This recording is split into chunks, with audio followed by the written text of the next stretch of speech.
नमस्कार मित्रांनो, स्वागत आहे आपल्या ऑनलाईन अंकगणित या कोर्समध्ये। मित्रांनो, आपण संख्या ज्ञानावरचा जे काही सखोल ज्ञान आपण बघितलं, समसंख्या, विषम संख्या, परिमेय संख्या, वास्तव संख्या, काल्पनिक संख्या, कॉम्प्लेक्स नंबर, संयुक्त संख्या, जे काही आपण सर्व नंबर बघितले ते आपण पहिल्या पार्ट मध्ये बघितले, संख्या ज्ञान भाग 1, संख्या ज्ञान भाग 2 मध्ये। तर आता आपण संख्या ज्ञानावरचेच प्रश्न घेणार आहोत की आतापर्यंत एक्झाम मध्ये कसे प्रश्न विचारले गेले ते सर्व प्रश्न आपण बेसिक पासून तर ॲडव्हान्स पर्यंत सर्व प्रश्न पाहणार आहोत। चला मित्रांनो, आता आपण बेसिक टू ॲडव्हान्स प्रश्न पाहूया। तर आजच्या सेशनचा जो पहिला प्रश्न असेल, जे काही आपण संख्या ज्ञान बघितलं त्याच्यावर आधारित काही प्रश्न एक्झाम मध्ये विचारले गेले का, सरळ सेवामध्ये, पोलीस भरतीमध्ये, एमपीएससी मध्ये, ठीक आहे, ते असं सर्व प्रश्न आपण एक डाटा एक ठिकाणी घेणार आहोत। तर पहिला प्रश्न तुमच्या समोर असेल मित्रांनो, प्रश्नामध्ये काय म्हटलंय, समसंख्यांच्या एकक स्थानी पुढीलपैकी कोणता अंक येत नाही। समसंख्याच्या एकक स्थानी पुढीलपैकी कोणता अंक येत नाही। तर असा एवढा सोपा प्रश्न हा प्रश्न विचारला गेला मित्रांनो तलाठीला, ठाणे तलाठी 2015 मध्ये हा प्रश्न विचारला आहे। जर तुम्ही समसंख्यांची व्याख्या बघितली असेल तर तुम्हाला माहिती आहे सर्वांना, समसंख्यांच्या एकक स्थानी 0, 2, 4, 6, 8 हे अंक येतात। तर न येणारे अंक कोणता असतात मित्रांनो, 1, 3, 5, 7, 9। तर या ठिकाणी जो अंक आहे 1, तर या ठिकाणी 1 हा अंक समसंख्यांच्या एकक स्थानी कधीच येत नाही। जर समसंख्यांच्या एकक स्थानी कोणते अंक येत असतात तर 0, 2, 4, तर या ठिकाणी 0, 2, 4 हे अंक आहेत, तर 1 हा अंक येत नाही। ठीक आहे, तर असा सोपा प्रश्न एक्झाम मध्ये विचारला जातो। तर कोणता अंक येत नाही मित्रांनो, 1। चला पुढचा प्रश्न पाहूया। पुढील प्रश्न पहा, पुढील प्रश्न म्हटलंय, खालीलपैकी कोणते विधान सत्य आहे। तर आपल्याला खालीलपैकी कोणते विधान सत्य आहे असं विचारलंय। तर हाही प्रश्न विचारला आहे 5वी नवोदय 2018 मध्ये। मित्रांनो, भलाही हे 5वी नवोदय प्रश्नाला विचारलं, नवोदयला एक्झाम मध्ये विचारलं असेल, परंतु जो कॉन्सेप्ट आहे तो खूप महत्वाचा आहे। असं नाही की या सरळ सेवाला नवोदयला विचारलंय किंवा एमपीएससी ला विचारलंय किंवा पोलीस भरतीला विचारलंय, असं कधीच राहत नाही मित्रांनो। तर मॅथ हे कधीच चेंज नाही होत।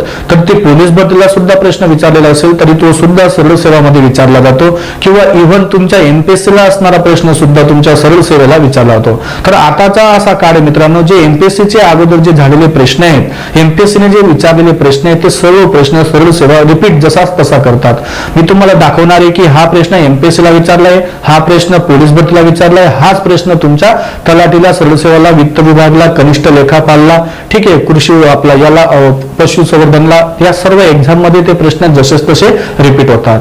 तर मला सांगायचा अर्थ असा की जो टॉपिक पाहत आहोत तो टॉपिकवर आधारित हा प्रश्न आहे। तर एक्झाम मध्ये हा प्रश्न विचारला गेलेला आहे। तर या ठिकाणी पहा काय म्हटलं मित्रांनो, खालीलपैकी कोणते विधान सत्य आहे।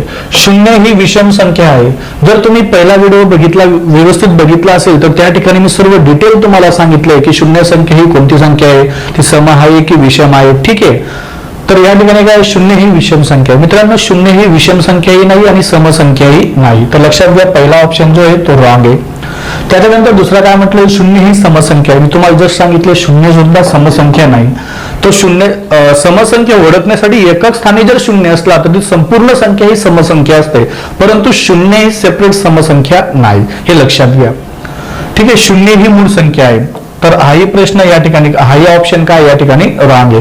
तर 0 ही मूळ संख्या नाही, मूळ संख्या आहे असं म्हटलंय, परंतु ते रॉंग आहे।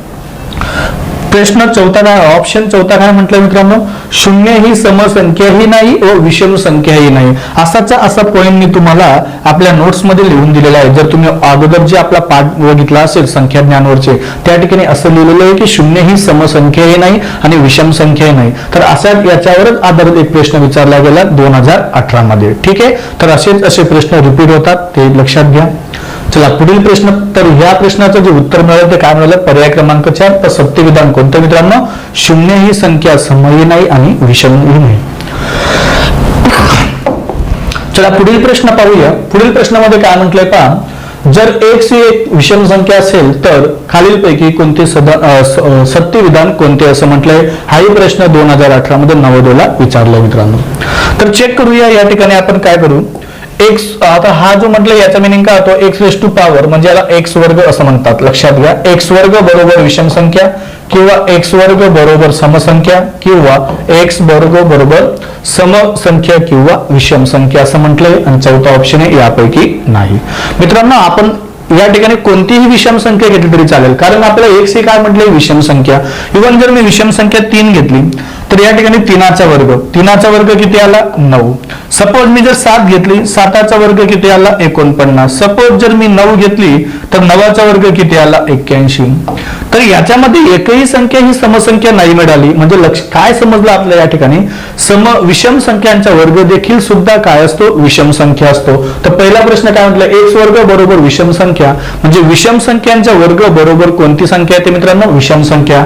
तर ह्या प्रश्नाचं जे उत्तर असेल ते असेल ऑप्शन नंबर 1 किंवा पर्याय क्रमांक 1. तर हे दोघी तिघी ऑप्शन काय आहेत रॉंग आहेत. कोणतीही विषम संख्यांचा वर्ग ही समसंख्या येत नाही. आणि इथं असं म्हटलंय समसंख्या किंवा विषम संख्या, विषम संख्याच येते, विषम संख्यांचा वर्ग देखील काय येते विषम संख्याच येते, हे लक्षात घ्या. चला पुढचा प्रश्न पाहूया, प्रश्न क्रमांक 4. आता प्रश्न क्रमांक 4 काय म्हणतोय ते पाहूया. डी एक विषम संख्या आहे तर खालीलपैकी समसंख्या कोणती. पहा मित्रांनो, हाच प्रश्न एमपीएससी सिटी क्लर्कला विचारला एमपीएससीने, तर 1997 मध्ये हा प्रश्न विचारला आहे. हाच प्रश्न मित्रांनो तुम्ही जर बघितला तर हा डीएड सीएटी ला सुद्धा प्रश्न विचारला आहे 2015 मध्ये. तुम्ही व्यवस्थित जर क्वेश्चन पेपर बघितले त्या ठिकाणी तुम्हाला हा प्रश्न मिळेल. तुम्हाला सांगायचा अर्थ असा की मॅथ हे चेंज न होणारे एक्झाम यूपीएससी असो की एमपीएससी असो की सर्वसेवा किंवा तलाठी असो किंवा कृषी सेवक असो, तर हे प्रश्न रिपीट जसेच तसे होतात हे लक्षात घ्या. तर आपल्याला काय म्हटलंय, डी ही एक विषम संख्या आहे. डी जर विषम संख्या असेल तर चारही ऑप्शन आपल्याला चेक करायचे. तर या ठिकाणी 2d+7, 2d+3, 2d+1 आणि 2d+4 दिला आहे. तर या ठिकाणी आपण काय करूया, चारही ऑप्शन चेक करूया. ज्यावेळेस लक्षात ठेवा, ज्यावेळेस आपण ऑप्शन चेक करतो मित्रांनो, ऑप्शन चेक करत असताना शेवटून ऑप्शन चेक करावा, हे माझं सजेशन आहे तुम्हाला. ठीक आहे.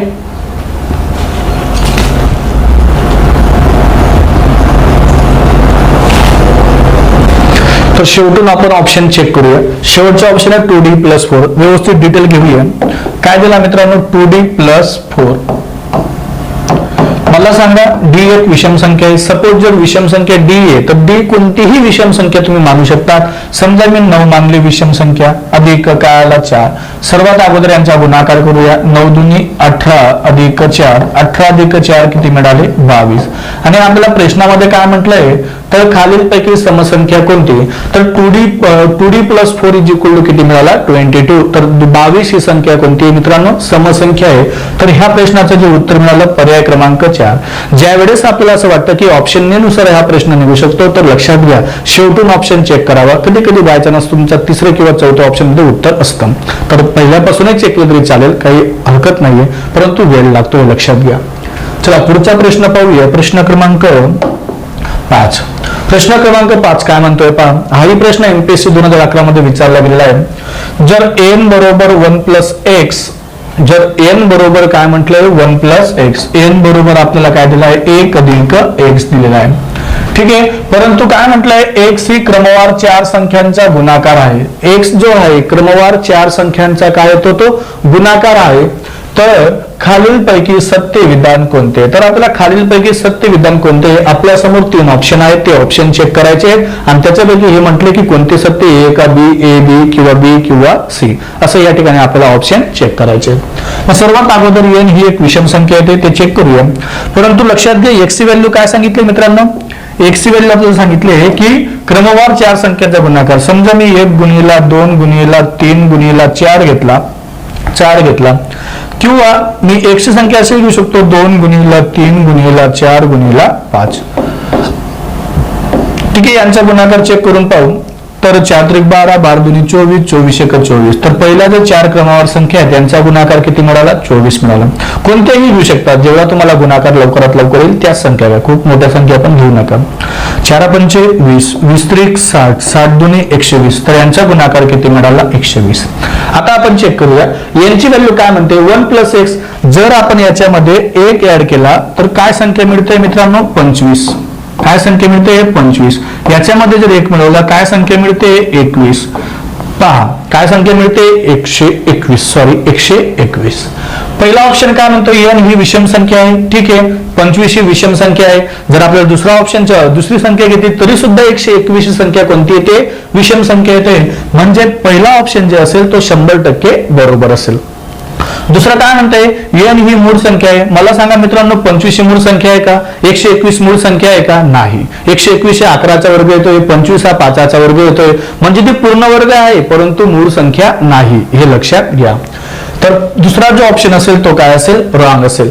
पुढचा ऑप्शन काय म्हटलंय? सी, n ही पूर्ण वर्ग संख्या आहे. इव्हन मी फक्त या ठिकाणी दोन संख्या घेतल्या, त्या दोघी संख्या कोणत्या संख्या मिळाल्या? पूर्ण वर्ग संख्या मिळाल्या. म्हणजे याचा अर्थ पर्याय क्रमांक जो सी आहे तो देखील आपला बरोबर आहे.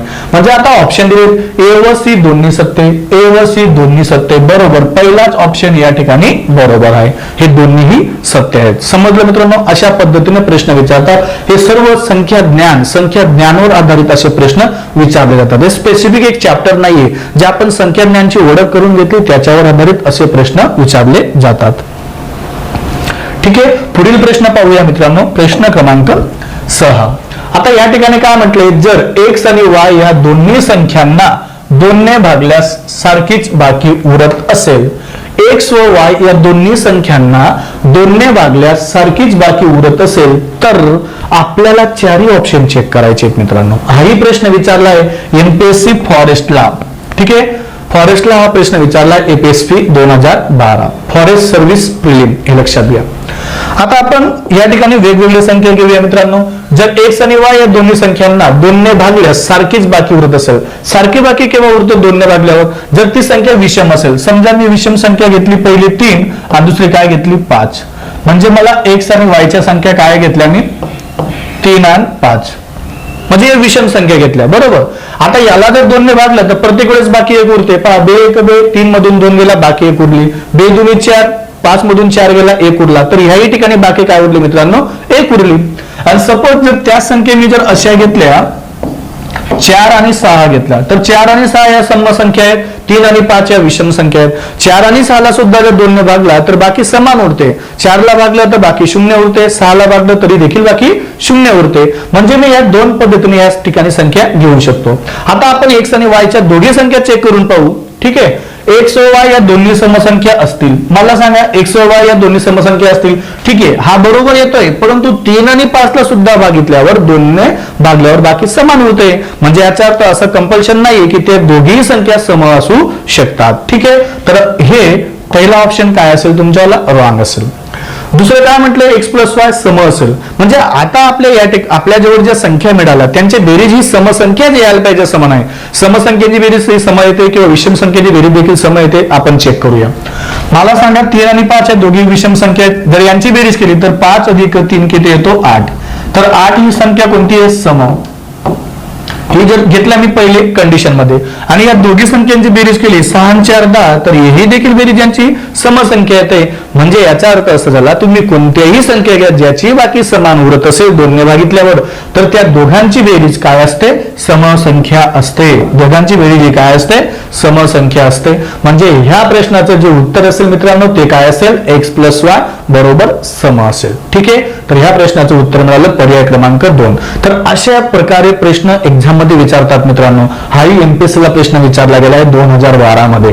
जे एमपीएससी 2019 च्या अगोदर जेवढे एक्झाम झालेले आहेत एमपीएससी ने विचारले तसे प्रश्न तुमचे एक्झाम मध्ये रिपीट होऊ शकतात. तेही देखील आपल्यासाठी खूप महत्वाचे आहेत. ठीक आहे, चला पुढचा प्रश्न पाहूया. प्रश्न क्रमांक 7. आता प्रश्न क्रमांक 7 देखील आपण सॉल्व्ह करूया. तर या ठिकाणी पहा मित्रांनो, यूपीएससी ला प्रश्न विचारलाय 2018 मध्ये, परंतु याच्यावर आधारित आपण जे संख्या ज्ञान जे प्रकरण बघितलं त्याच्यावर आधारित हा प्रश्न विचारला गेला आहे. भलाही तो तुमच्या यूपीएससी ला विचारला असो, परंतु कॉन्सेप्ट खूप महत्वाचा आहे. ठीक आहे, x व y या एक सोडून इतर नैसर्गिक संख्या आहेत. म्हणजे एक सोडून जे उरलेल्या संख्या असतील ते काय असतील? नैसर्गिक संख्या, बरोबर. परंतु x आणि y आपल्याला ते मानावे लागतील. आणि y ही x पेक्षा काय असेल? मोठी संख्या आहे. समजा मी x आणि y हे दोघी संख्या या ठिकाणी मानल्या एकापेक्षा मोठ्या. समजा मी या ठिकाणी 4 घेतला, या ठिकाणी 5 घेतला, परंतु कंडिशन मध्ये काय म्हटलंय की y ही x पेक्षा मोठी पाहिजे. y ही कोणापेक्षा मोठी पाहिजे? x पेक्षा मोठी पाहिजे, बरोबर आहे. मी x ची किंमत जर 4 घेतली तर y ची किंमत 5 आली, मोठी आली. ठीक आहे, आता आपण चेक करूया. पहिल्या ऑप्शन मध्ये काय म्हणतोय? xy, म्हणजे त्यांचा गुणाकार हा 20 आला. आणि काय म्हटलंय? खालीलपैकी कोणत्या पर्यायातील संख्या ही सर्वात मोठी आहे? आपल्याला सर्वात मोठी संख्या असं विचारलंय. लक्षात घ्या, नेहमी गुणाकार हा मोठाच येतो मित्रांनो. तिही ऑप्शन आपल्याला चेक करायची गरज पडणार आहे. भागाकार केला म्हणजे काही ना काही व्हॅल्यू कमी होणार आहे. या ठिकाणी सुद्धा भागाकार आहे, या ठिकाणी सुद्धा भागाकार आहे आणि बेरजेचे परत भागाकार आहे. भागाकार मध्ये आले की लक्षात घ्या ती व्हॅल्यू ही कमी असते, सर्वात मोठी होणार नाही. तर लक्षात घ्या त्या संख्यांचा गुणाकार ही सर्वात मोठी संख्या असते. तर या प्रश्नाचं जे उत्तर मिळालं ते काय मिळालं? पर्याय क्रमांक एक्स. आपण चेक करून पाहू. इथं काय म्हटलं मित्रांनो? X upon Y. X upon Y काय आला? 4/5. 4/5 काय तो 0.8 घेत 0 घेतला 5/40. याची व्हॅल्यू काय मिळाली? 0.8. ही संख्या जर उलट घेतली 5/4, याला जर सॉल्व्ह केलं तर 4 4 1 उरला 10, 4 2 8 2 उरले 4 25. तर याची व्हॅल्यू काय मिळाली? 1.25. पुढचा जो ऑप्शन आहे तो x प्लस वाय म्हणजे दोघांच्या बेरीजला दोघांच्या गुणाकाराने भाग द्यायचे. दोघांची बेरीज किती आली? 9 आणि दोघांचा गुणाकार किती आला? 20. तर हे तुमच्या याचा आन्सर काय येईल? तर 9 गुणिला जर मी वरती 5 घेतला तर खाली 20 गुणिला सुद्धा 5 घेऊ शकतो. तर 9 45 आणि 20 100. मी 100 करण्यासाठी मी 20 ला 5 ने गुणलं, हे लक्षात घ्या. एकावर 2 शून्य वरती 2 गेल्यानंतर पॉईंट द्या. तर वरची जी व्हॅल्यू मिळाली ती काय मिळाली मित्रांनो? 0.45, 1.25, 0.8. तर या तिघी व्हॅल्यूंपेक्षा सर्वात मोठी व्हॅल्यू कोणती आहे मित्रांनो? 20. तर यासाठी पहिला ऑप्शन हे काय असेल? योग्य असेल, बरोबर असेल. समजलं? तर असे कॉन्सेप्टवर आधारित असे प्रश्न एक्झाम मध्ये विचारतात, हे लक्षात घ्या. पुढील प्रश्न पाहूया मित्रांनो. पुढील प्रश्न आहे सर्वात लहान 2 अंकी संयुक्त संख्या व सर्वात मोठी सममूळ संख्या यांचा गुणाकार किती? हाही प्रश्न विचारलाय स्कॉलरशिप 2011 मध्ये. जी आज स्कॉलरशिप झाली असेल 5वी किंवा 8वीची त्या एक्झाम मध्ये त्या परीक्षेमध्ये हा प्रश्न विचारला गेलेला आहे. परंतु संयुक्त संख्यावर आधारित आहे, मूळ संख्यांवर आधारित आहे. तर मला सांगा सर्वात लहान 2 अंकी संयुक्त संख्या कोणती? आता जर तुम्ही विचार केला संयुक्त संख्या काय, तर संयुक्त संख्यांवर आधारित आपण एक व्हिडिओ संख्या ज्ञानावर व्हिडिओ आपण अपलोड केलेला आहे. त्या ठिकाणी सर्व संख्या तुम्हाला समजवलंय की संयुक्त संख्या कोणती, विषम संख्या कोणती, मूळ संख्या कोणती. 2 अंकी म्हटलंय तर 10 पासून सुरुवात, मूळ 10 पासून सुरुवात होते. ठीक आहे. 13, 14, 15, 16. परंतु प्रश्नामध्ये काय म्हटलंय मित्रांनो? 2 अंकी संयुक्त विषम संख्या. पहा, संयुक्त विषम संख्या. संयुक्त म्हणजे काय? ती संख्या मूळ नसायला म्हणजे मूळ असायला नको, हे लक्षात घ्या. ती मूळ नकोच पाहिजे म्हणून त्याला संयुक्त म्हटलं. आणि काय म्हटलं? विषम. आता ही तर मूळ नाहीये परंतु ती विषम पण नाहीये. 11 ही 2 अंकी संख्या आहे परंतु ती मूळ संख्या आहे म्हणून ती चालणार नाही. 12 ही संयुक्त संख्या आहे कारण ती मूळ नाहीये, ती संयुक्त संख्या आहे. परंतु आपल्या प्रश्नामध्ये काय म्हटलं? विषम संख्या. तर 12 देखील सुद्धा विषम संख्या चालणार नाही, तिला आपण असं म्हणू शकत नाही 2 अंकी संयुक्त विषम संख्या. तर 13 ही विषम संख्या आहे तर ते येणारच नाही. 14 ही संयुक्त संख्या आहे परंतु ती समसंख्या येते, आपल्याला विषम पाहिजे. तर 15 ही संख्या अशी ती मूळ संख्या नाही परंतु काय आहे? संयुक्त संख्या. तर सर्वात लहान 2 अंकी संयुक्त विषम संख्या कोणती मिळाली? 15 मिळाली. आणि प्रश्नामध्ये काय म्हटलंय? व सर्वात मोठी सममूळ संख्या. लक्षात घ्या, सर्वात मोठी म्हणो की सर्वात लहान म्हणो, सममूळ संख्या ही फक्त 2च आहे, लक्षात घ्या. तर 2 ही एकमेव सममूळ संख्या आहे, ती मोठी पण आहे लहान पण आहे परंतु सम. लक्षात घ्या. तर गुणीला काय घेतला? 2. प्रश्नामध्ये विचारलं की यांचा गुणाकार किती? तर 15 दुनी किती आला? 30. तर त्या संख्यांचा गुणाकार किती मिळाला मित्रांनो? 30 मिळाला. पर्याय क्रमांक 4. ह्या प्रश्नाचं उत्तर मिळालं पर्याय क्रमांक 4. ठीक आहे. समजलं सर्वांना व्यवस्थित? चला पुढचा प्रश्न पाहूया. प्रश्न क्रमांक 9. एक्स प्लस वायचा गुणाकार व्यस्त संख्या जेड आहे. तर या ठिकाणी गुणाकार व्यस्त म्हटलेला आहे. आता व्यस्त काय, गुणाकार व्यस्त काय म्हटलं तर ते लक्षात घ्या. समजा मी बी ही व्हॅल्यू घेतली तर बी चे गुणाकार व्यस्त काय आले मित्रांनो? 1/b. आता जर असं म्हटलं बी ची व्हॅल्यू गुणाकार व्यस्त म्हणजे काय? याच्या छेदस्थानी काय असतो? 1. ज्या पूर्णांक संख्येच्या छेदस्थानी कोणतीही संख्या नसते तर लक्षात घ्या मित्रांनो त्याच्या छेदस्थानी 1 हा नेहमी असतो, हे लक्षात घ्या. ज्या संख्येच्या छेदस्थानी कोणतीही संख्या नसली तर त्याचा छेद काय असतो? 1 असतो. याचा गुणाकार व्यस्त म्हणजे काय? याला उलटा करा. याला इंग्लिश मध्ये रेसिप्रोकल म्हटलं तर अंशस्थानीच्या जागी छेदस्थानी संख्या लिहा आणि छेदस्थानची संख्या अंशस्थानी लिहा, त्याला म्हणतात रेसिप्रोकल. मराठीमध्ये म्हटलं तर गुणाकार व्यस्त. समजा मी 2/5 ही संख्या लिहिली तर याचा गुणाकार व्यस्त काय येईल? 5/2. हे लक्षात घ्या. याचा गुणाकार व्यस्त काय येईल मित्रांनो? 5/2. याला म्हणतात गुणाकार व्यस्त. ती संख्याला उलटली न. आता प्रश्नामध्ये आपल्याला असं म्हटलंय पहा, एक्स प्लस वाय चे गुणाकार व्यस्त. समजा आपण या ठिकाणी एक्स प्लस वाय ही संख्या घेतली, याची गुणाकार व्यस्त म्हणजे मला सांगा एक्स प्लस वाय ची गुणाकार व्यस्त संख्या कोणती? 1/x plus y. हे गुणाकार व्यस्त संख्या काय आहे, झेड आहे. तर ह्या संख्येला झेड असं डिनोट केलंय. या संख्येला काय म्हटलंय, झेड. जर झेड बरोबर 8 असेल तर y बरोबर -2 तर x बरोबर किती. सिंपल प्रश्न आहे. ठीक आहे, सॉल्व्ह करूया याला. मला सांगा 1/x + y 1/x + y is equal to z. झेडची व्हॅल्यू काय दिली आहे, 8. तसंच देखील 1/y ची व्हॅल्यू काय दिली या ठिकाणी, -2. तर x - 2 इज इक्वल टू किती आला, 8. जर याला सॉल्व्ह करायचं असेल मित्रांनो तर कसं सॉल्व्ह करणार, याच्या छेदस्थानी काय असतो, नेहमी 1 असतो. ज्याच्या संख्येच्या छेदस्थानी कोणतीही संख्या नसली तर त्या छेदस्थानी काय असेल, 1 असेल. आणि ज्या वेळेस दोन फ्रॅक्शन मध्ये, याला फ्रॅक्शन म्हणतात, अंश भागिले छेद याला अपूर्णांक म्हणतात, फ्रॅक्शन म्हणतात. ज्या वेळेस दोन फ्रॅक्शन मध्ये इक्वल बरोबरचा जर संबंध असेल तर त्या ठिकाणी तिरकस गुणाकार करावा. काय करावा मित्रांनो, तिरकस गुणाकार. पहा, एकाने एकाला गुणलं तर काय आलं, एका 1 1. एकाने एकाला गुणलं तर या ठिकाणी 1 आला. बरोबर. 8ने कशाला गुणायचं आता, x - 2 ला. तर 8ने x - 2 ला प्रत्येक पदातील प्रत्येक व्हेरिएबलला मल्टिप्लाय करावं लागेल. तर 8ने x ला गुणलं काय आलं मित्रांनो, 8x. त्याच्यानंतर या ठिकाणी मायनस आहे म्हणून मायनस घेतला. परत 8 दुनी 16, 8ने 2 ला गुणला, 8 दुनी 16. तर या ठिकाणी -16 आला. मला सांगा 1 बरोबर 8x वजा -16. -16 ही संख्या स्थिरांक आहे, कॉन्स्टंट आहे. आणि 8x 8 ला व्हेरिएबल आहे x. तो व्हेरिएबल असले एक पद एका ठिकाणी घ्या आणि कॉन्स्टंट असणारी संख्या एका ठिकाणी घ्या. तर त्या ठिकाणी जे -16 आहे तर बरोबरच्या ह्या साईडला पाठवलं तर मायनसचा काय होतो, प्लस, प्लसचा काय होतो, मायनस, गुणाकारचा काय होतो, भागाकार, भागाकारचा काय होतो, गुणाकार. बरोबरच्या त्या साईडला तर त्यांचे साईन चेंज होतात. म्हणून 1 अधिक -16 काय आला, +16. तर बरोबर काय आला, 8x. 16 आणि 1 किती मिळाला, 17. 16 आणि 1 किती मिळाला, 17. तिकडचा 8 हा गुणाकारामध्ये तर इकडच्या साईडला त्यांना भागाकारामध्ये येईल. म्हणजे 17/8 ही कशाची व्हॅल्यू येईल मित्रांनो, x याची व्हॅल्यू येईल. समजलं सर्वांना. तर x ची व्हॅल्यू काय मिळाली, 17/8. पर्याय क्रमांक 1. पर्याय क्रमांक 1 असा प्रश्न विचारले जातात मित्रांनो, लक्षात घ्या. हाही प्रश्न विचारलाय भंडारा तलाठी 2015 मध्ये. तलाठीला देखील सुद्धा असे प्रश्न विचारले जातात. चला, आजच्या सेशनचा आपण शेवटचा प्रश्न पाहूया. चला, शेवटचा प्रश्न काय म्हटलं मित्रांनो, खालीलपैकी धन परिमेय संख्या कोणती. खालीलपैकी धन परिमेय संख्या कोणती. आता परिमेय संख्यांचा जो आपण परिमेय संख्यावरचा जो व्हिडिओ आपण अपलोड केला संख्या ज्ञान मध्ये, त्या ठिकाणी परिमेय बद्दल तुम्हाला परिमेय संख्याबद्दल व्यवस्थित समजून सांगितलंय. परिमेय संख्या म्हणजे काय, ज्या संख्येला आपण P/Q च्या स्वरूपात लिहितो तिला परिमेय संख्या असं म्हणतात. परंतु ह्या ठिकाणी धन म्हटलंय. धन म्हणजे काय, पॉझिटिव्ह परिमेय संख्या. त्या दोघी संख्या काय पाहिजे, पॉझिटिव्ह पाहिजे.